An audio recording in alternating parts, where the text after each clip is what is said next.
Nagyaya nga yung mga anak ko na pumunta daw kami sa grocery at bibili daw sila ng mga snack. Wala talagang pahinga ngayon, lalabasan naman kami. Dapat talaga matutulog to si Kendall pero sabi niya sasama daw siya. Sobrang sweet nga niyan sa akin, sobrang clingy kasi alam ko may mga ipapabili na naman tong mga to. May mga kailangan din kaming bilhin sa kids, lalo na mga snack nila, importante yon. Dito kami sa festival, ewan ko parang first time ko lang ata dito sa Shopwise kasi normally pupunta kami sa Metro, South Mall Grocery, Save More or kaya doon sa SNR. Pero alam ko meron din supermarket doon sa kabila pero dito na kami malapit bumaba kaya sabi ko dito na lang kami mamili.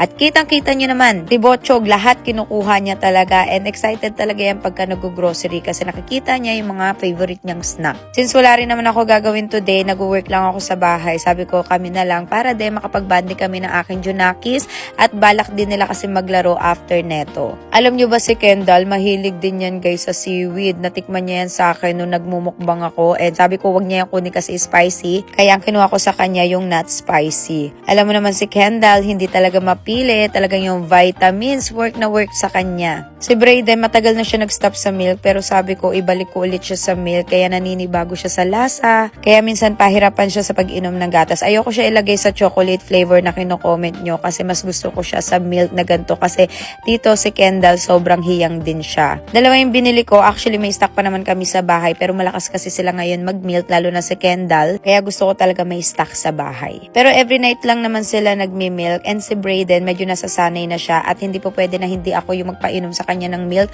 kasi sa akin sumusunod siya and natatakot siya pag hindi niya ininom. Kasi pag sa Ate Weng yung nagpainom ay nako, puro siya sabi kay Ate Weng na mamaya na pero pag sa akin naka-stay put lang siya at talagang iniinom niya ng mabilisan. So kumuha na rin ako ng Migo Ring and kung bakit din ako nandito kasi guys namimiss ko na yung Migo Ring, tagal ko nang hindi nakakatikim niyan kasi naubusan na ako ng stock sa bahay kasi lagi akong wala. Bumili na rin ako ng mga canned goods kasi minsan ginagawa to ng midnight snack ng mga staff namin sa bahay. And kami talaga guys, nag-stock talaga kami ng canned goods in case of emergency. Bumili rin ako ng mga sardinas kasi ginagawa nila yung breakfast sa bahay and marami kaming staff sa bahay. Kaya minsan ilang beses talaga kami nag-grocery sa isang linggo. Bumili rin ako ng mga chicken breast, avocado, fruits, veggies para sa mga kids. Pero in fairness sa akin, naka-lipstick lang ako. Sobrang glowing ng face ko. Salamat talaga sa pure collagen natin and Glutafit, the best makapagpa-fresh yon. Kumuha din ako ng Skyflakes kasi masarap yan pagka nagmumukbang ako ng Migo Ring. One of the favorite din snack ni Brayden is yung mamon, lalo na pagka nasa labas kami or nagpe-playground sila, yan yung ginagawa nilang snack. At ang favorite aisle ng Mamshi Chris nyo, so bumili lang din ako ng mga couple of drinks. Kumuha din mga angels ko in case na gusto nila mag-chill-chill sa bahay. So sabi namin snack lang ng mga kids ang bibilin, pero naka-apat kami dyan na cart. Iniwan na namin sila kuya doon para magbayad ng aming pinag-grocery and kasi kakain muna kami kasi 5:20 na to